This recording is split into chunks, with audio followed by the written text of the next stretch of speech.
ಜಲಕ್ಷಾಮದ ನಡುವೆಯೂ ನೀರಾಟ, ಜಲಮಂಡಳಿ ಆದೇಶಕ್ಕೂ don't care. ಬಣ್ಣದ ಕುಳಿಯಲ್ಲಿ ಮಿಂದೆದ್ದ ಯುವ ಸಮೂಹ, ಮೊದಲ ದಿನದ ಎಸ್ಎಸ್ಎಲ್ಸಿ ಪರೀಕ್ಷೆ ಯಶಸ್ವಿ. ಕೊಲೆ ಯತ್ನದ ಆರೋಪಿ ಕಾಲಿಗೆ ಫೈರಿಂಗ್. ಎಲ್ಲ ಸುದ್ದಿ ನೋಡೋಣ ಕರ್ನಾಟಕ ಟಾಪ್ 20. ಸಿಲಿಕಾನ್ ಸಿಟಿಗೆ ಜಲಕಂಟಕ ಶುರುವಾಗಿ ತಿಂಗಳುಗಳೇ ಕಳೆಯುತ್ತಿದ್ರೂ ಪರಿಹಾರ ಮಾತ್ರ ಸಿಗುತ್ತಿಲ್ಲ. ದಿನದಿಂದ ದಿನಕ್ಕೆ ನೀರಿನ ಬವಣೆ ಹೆಚ್ಚುತ್ತಲೇ ಇದೆ. ನಗರದಲ್ಲಿ ಸುಮಾರು 20,000ಕ್ಕೂ ಹೆಚ್ಚು ಪಿಜಿಗಳಿದ್ದು ನೀರಿನ ಅಭಾವ ಮಿತಿ ಮೀರಿದೆ. ಮೊದಲು 600 ರೂಪಾಯಿಗೆ 1 ಟ್ಯಾಂಕರ್ ನೀರು ಸಿಗ್ತಾ ಇತ್ತು. ಈಗ 2,000 ಕೊಟ್ಟರೂ ನೀರು ಸಿಗ್ತಾ ಇಲ್ಲ. ತಿಂಗಳಿಗೆ 35ರಿಂದ 40,000 ಟ್ಯಾಂಕರ್ ನೀರಿಗೆ ಆಗ್ತಿದೆ. ಪಿಜಿ ಉದ್ಯಮ ನೀರಿನಿಂದ ನಷ್ಟ ನೋಡುತ್ತಿರೋದು ಇದೇ ಮೊದಲು ಅಂತ ಅಸಮಾಧಾನವನ್ನ ವ್ಯಕ್ತಪಡಿಸಿದ್ದಾರೆ. ಕೆಲವು ಪಿಜಿಗಳಿಗೆ ಕಾವೇರಿ ನೀರಿನ ಪೂರೈಕೆ ಇಲ್ಲ. ಬೋರ್ವೆಲ್ನಲ್ಲಿ ನೀರು ಸಂಪೂರ್ಣ ಬತ್ತಿ ಹೋಗಿದೆ. ಪಿಜಿಗಳಿಗೆ ನೀರು ಒದಗಿಸಿದ್ರೆ ನಮ್ಮ ಉದ್ಯಮ ಉಳಿಯುತ್ತೆ. ದಯವಿಟ್ಟು ನೀರು ಕೊಡಿ ಅಂತ ಪಿಜಿ ಮಾಲೀಕರು ಮನವಿ ಮಾಡಿದ್ದಾರೆ. 600-700 ರೂಪಾಯಿಗೆ 6,000 ಲೀಟರ್ ಒಂದು ಟ್ಯಾಂಕರ್ ಬರ್ತಾ ಇತ್ತು. ಇತ್ತೀಚಿನ ದಿನಗಳಲ್ಲಿ ನೀವು 2,500-2,000 ಕೊಡ್ತೀನಿ ಅಂದ್ರೂ ನೀರು ತರಕ್ ಆಗ್ತಾ ಇಲ್ಲ. ಅವ್ರ ಕೈ 30-35,000 ಗಟ್ಟಲೆ ಕೆಲವು ಪಿಜಿಗಳಿಗೆ ಖರ್ಚು ಬಂದಿದೆ ಬರೀ ನೀರಿಂದು. ಈ ಸರಿ ಯಾವುದೇ ರೀತಿಯಾದ ಲಾಭ ನಿರೀಕ್ಷೆ ಇಲ್ಲ. ಎಷ್ಟಾದ್ರೂ ನೀರು ಪರವಾಗಿಲ್ಲ, ಅವರಿಗೆ ವ್ಯವಸ್ಥಿತವಾಗಿ ನಾವು ಸರ್ವಿಸ್ ಕೊಡಬೇಕು ಅನ್ನುವಂಥದ್ದು ನಮ್ಮ ಧ್ಯೇಯವಾಗಿ. ಸುಮಾರು ಪಿಜಿಗಳ ಬೋರ್ವೆಲ್ಗಳು ಬತ್ತಿ ಹೋಗ್ಬಿಟ್ಟಿದೆ. ಆದ್ರೆ ಈಗ ದುಡ್ಡು ಕೊಡ್ತೀವಿ ಅಂದ್ರೂ ನೀರು ಸಿಗದೆ ಇರುವಂತಹ ಪರಿಸ್ಥಿತಿ ಎದುರಾಗ್ತಾ ಇದೆ. ರಾಜ್ಯಾದ್ಯಂತ ಹೋಳಿ ಹಬ್ಬದ ಸಂಭ್ರಮ ಮನೆ ಮಾಡಿದೆ. ಬಣ್ಣದೋಕುಳಿಯಲ್ಲಿ ಯುವ ಸಮೂಹ ಮಿಂದೆದ್ದಿದೆ. ದಾವಣಗೆರೆಯಲ್ಲಿ ಹೋಳಿ ಹಬ್ಬವನ್ನು ಭರ್ಜರಿಯಾಗಿ ಆಚರಿಸಲಾಯಿತು. ಡಿಜೆ ಸೌಂಡ್ಗೆ ಯುವಕ ಯುವತಿಯರು ಭರ್ಜರಿ ಡ್ಯಾನ್ಸ್ ಮಾಡಿ ಕುಣಿದು ಕುಪ್ಪಳಿಸಿದರು.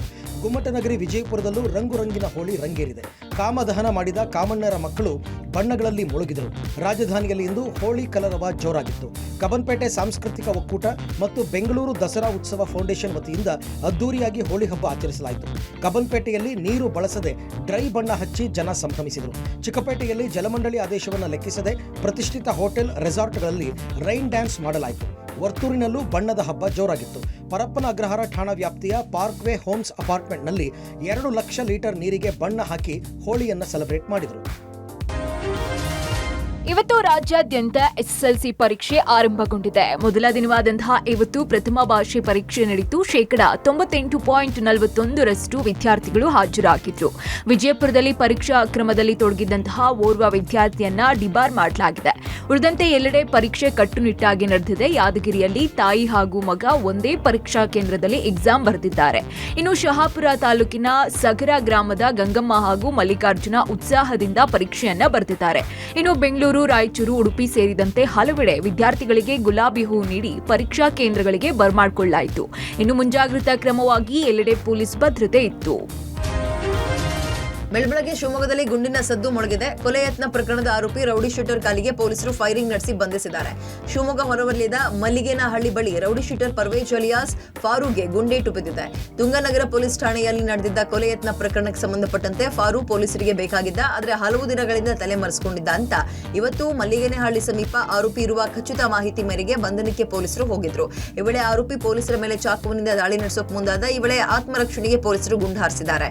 ಘಟನೆಯಲ್ಲಿ ಪೊಲೀಸ್ ಸಿಬ್ಬಂದಿ ನಾಗಪ್ಪಗೆ ಗಾಯವಾಗಿದ್ದು ಮೆಗಾನ್ ಆಸ್ಪತ್ರೆಗೆ ಸೇರಿಸಿದ್ದಾರೆ. ತುಂಗನಗರ ಠಾಣೆಯಲ್ಲಿ ಪ್ರಕರಣ ದಾಖಲಾಗಿದೆ. ಬೆಂಗಳೂರಿನ ವಾಹನ ಸವಾರರೇ ಎಚ್ಚರ. ಬಿಬಿಎಂಪಿ ನಿರ್ಲಕ್ಷ್ಯಕ್ಕೆ ವ್ಯಕ್ತಿಯೋರ್ವ ಆಸ್ಪತ್ರೆಯಲ್ಲಿ ಸಾವು ಬದುಕಿನ ಮಧ್ಯೆ ಹೋರಾಟ ನಡೆಸ್ತಾ ಇದ್ದಾರೆ. ರೆಸಿಡೆನ್ಸಿ ರಸ್ತೆಯಲ್ಲಿ ಬೈಕ್ ಸವಾರನ ಮೇಲೆ ಮರದ ಕೊಂಬೆ ಬಿದ್ದು ಬೆನ್ನು ಮೂಳೆ ಮುರಿದಿದೆ.